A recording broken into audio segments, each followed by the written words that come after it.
So, Apparently they have something with bears. Talking about your slow news day, Andy. Just remember, I know people who know you, where you live.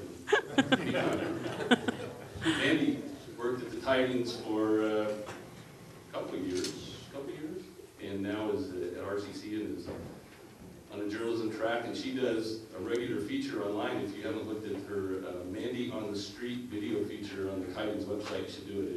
It's a kick. There's some great stuff there. Some great people in town that she interviews. Well, you know, it's been tough times for a lot of people, tough times for newspapers, so you know, really cheered me up when Don asked me to speak to you today on the topic of local newspapers. Do they still matter? Okay, now I'm happy, so that'll pick things up. But I'm used to it. You know, newspaper editors are, you know, not necessarily the most beloved people in their community. They get a certain amount of grief from a variety of folks, including our own staff. There was a newspaper reporter named Mark Twain who once wrote, "I'm not the editor of a newspaper, and I will try to do right and be good so that God does not make me one." There's some reporters in the Mail Tribune, the Tidings, probably agree with that. By the way, my role at the Tidings as editor is largely an administrative one. The folks on the ground there who are there day after day, they're really putting out the paper. I occasionally, you know, fly in and offer some unsolicited advice and head back north to Medford. But there's a good group of people there who are working hard and they're really doing the work. In Connecticut, that they checked in with Congress, they said, you know, there's this bailout money for businesses. How about newspapers? That sent kind of a shock through the industry. I don't think we really want to be being bailed out by the federal government, because then they might want to have a little editorial oversight, which would be a problem. The problems in the mainstream media are not limited to newspapers. TV has a huge issue right now. Reliable. You need somewhere where you're getting your information where you can rely on it. You can think it's been vetted. You hope it's been vetted. You look at a place where you know that, at least to your experience, there are actually reporters or professionals who are looking up the information. Locally, you know, these are all stories that happened elsewhere. Locally, in Ashland, Jackson County, you can get information about what's going on in the community. Again, how do you know how accurate it is? If you don't have reporters, if you don't have paid professionals reporting on it, who's going to report on it? Do you want the city council member writing the story about the controversy of meeting? Or the developer who has the proposal with the controversy of meeting? But there are limits, and I think that's the reason that you need the unbiased look of professional reporters. Local newspapers, do they still matter? I think that's really up to you, and it's up to readers, and it's up to communities. Does it matter that your kids or your grandkids' name is published when he or she makes the honor roll? Does it matter that your club's fundraiser is published free of charge in the newspaper? Does it matter that the city is contemplating raising your taxes, or that the school district is considering cutting a week out of school? So I think you get my drift here, that I think local news, local newspapers, local TV for that matter, TV news reports, they do matter. But I kind of fear people won't recognize it until it's too late, until it's gone.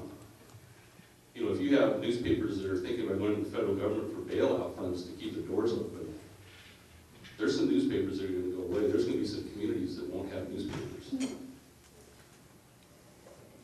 There's another issue with the internet that I have, and it's really about community. We can get a lot of information off the internet. You can get sports score, you can get whatever it is that you're interested in.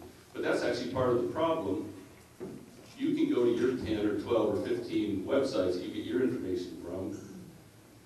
Your next door neighbor goes to his or her 10 or 12 or 15 websites that he or she gets their information from. Your coworker goes to the 10 or 12 or 15 websites that he gets his information from. What do you all talk about? You know, where's the community? Where you're not just losing the community newspaper or the community news organization, you're really losing that connection that makes a community. If there's not some central place where this information is all gathered.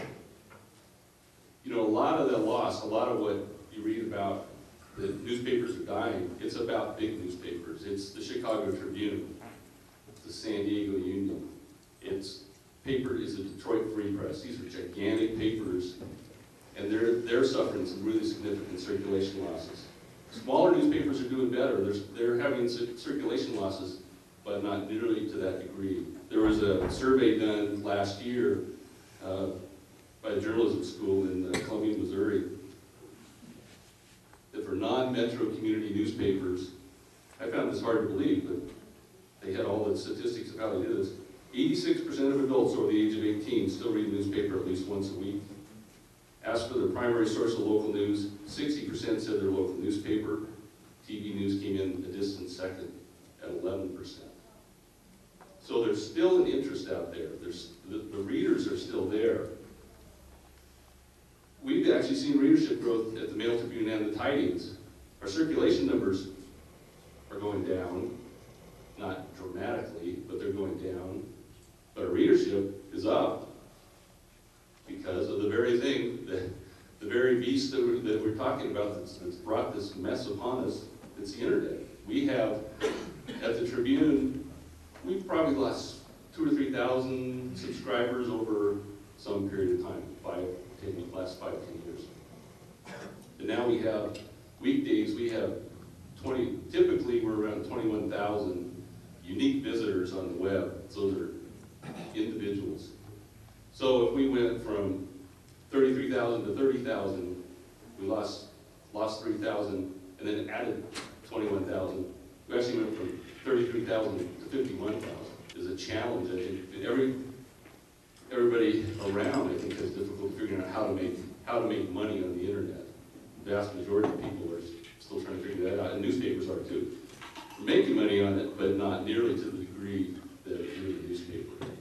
So while we have the readership is actually up, the revenues aren't. Someone said the readers aren't leaving us, the advertisers are. And part of that, right now, of course, has to do with what's going on in the economy. It's a tough economy. We all know that. A lot of the people who are really struggling have always been the advertisers, so that ripples down to us, definitely.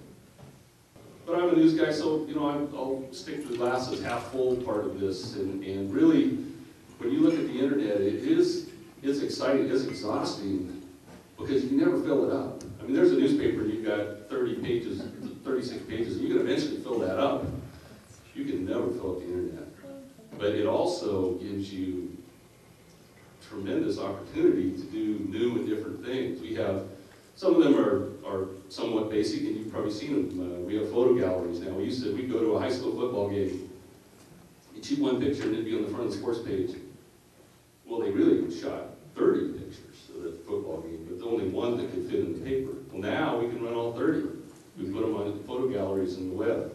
That's actually the number one thing that newspapers get traffic on the web are those photo galleries. They really generate a lot of traffic.